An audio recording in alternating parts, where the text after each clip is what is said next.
Hurry of Tokyo Rose. Thank you.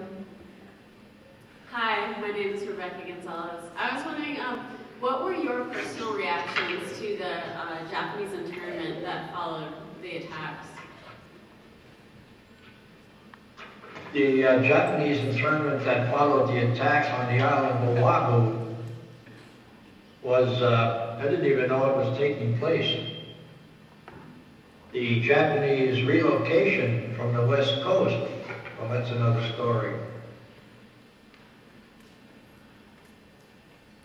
Yeah, we heard about the ones on the West Coast, but actually, I've talked to several of the people that were interned in those things who had homes and businesses here in Hawaii, and they told me that they were well taken care of in the camps in the United States, and also that the government of Hawaii took care of their businesses and their homes, and if they'd been rented out or used, they turned the money that they gained over to us after we came back. So I don't think they were treated too badly.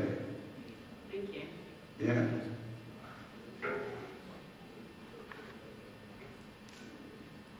Hey, I'm Will Scroggs, and I was just wondering if you remember the first letter you wrote or received from your parents after the attack.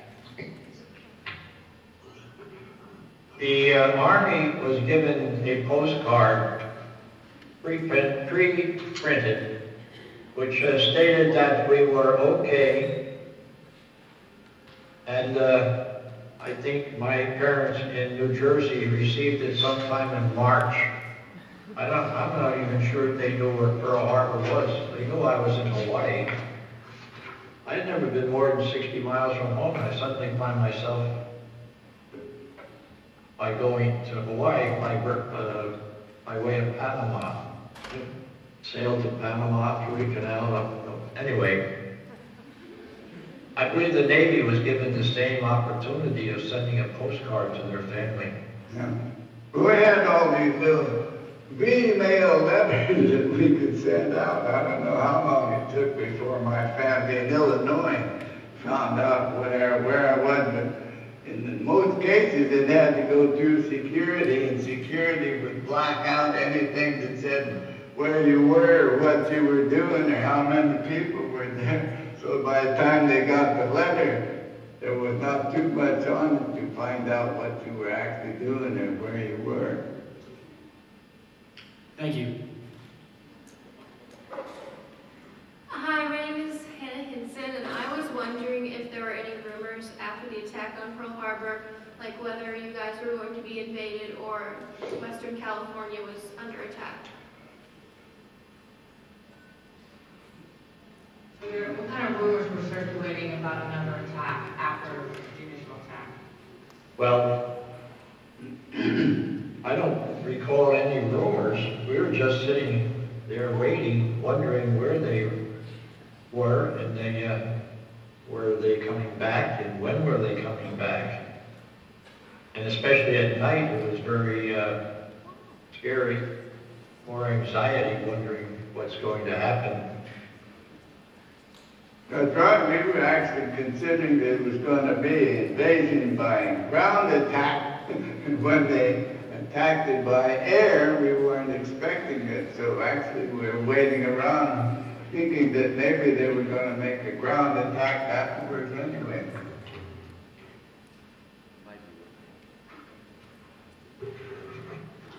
Hi, my name is Devin Laird. We heard a lot today about the sailors who were at Pearl Harbor. I was just wondering if either of you know what the effects of the Pearl Harbor attack had on the locals in Hawaii. Before, well, the time I arrived here, the local citizens had the object or the thought in mind that all military were a bunch of bums who couldn't find a job on the outside. This was the end of the Depression years, and a lot of people joined the military just to have something to eat, some place to sleep. I had a year of college before I joined, so I took a little exception to that.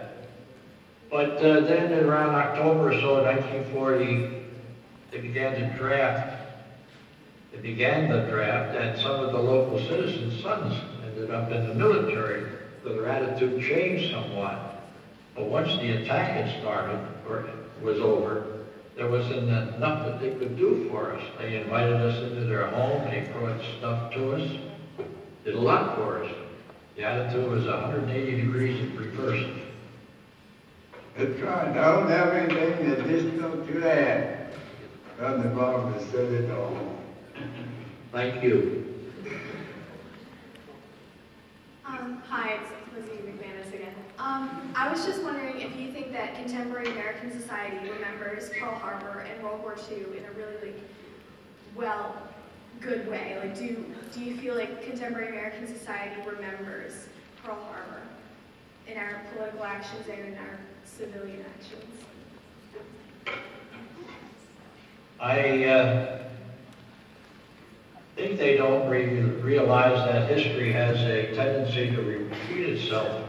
But they may hear about Pearl Harbor in the same context as we used to hear about Gettysburg. I know when I was a little kid growing up, my father would take me to an Armistice Day, or today it would be a Veterans Day parade. We'd see a car with this old guy sitting in there with his chin leaning on a cane. He had a blue uniform on. We didn't realize he was a veteran of the Civil War. So, and again, history has a tendency to repeat itself. Therefore, you can say December 7th, you can say September 11th. The only difference is that December 7th, there was a nation behind that attack, and they did not vary from the military. They did not go after civilian areas. September 11th, you had a bunch of terrorists from different countries, perhaps, no flag. Their only desire was to kill as many people as possible, especially Americans. But then again, you find out what is an American, just a mixture of everything else. I don't know if that's an answer to your question or not. Well, actually, we spend an awful lot of our time doing video conferencing, talking to people all over the world. And our whole idea and suggestion is that we want the people to always remember, never forget, and always be prepared. Thank you.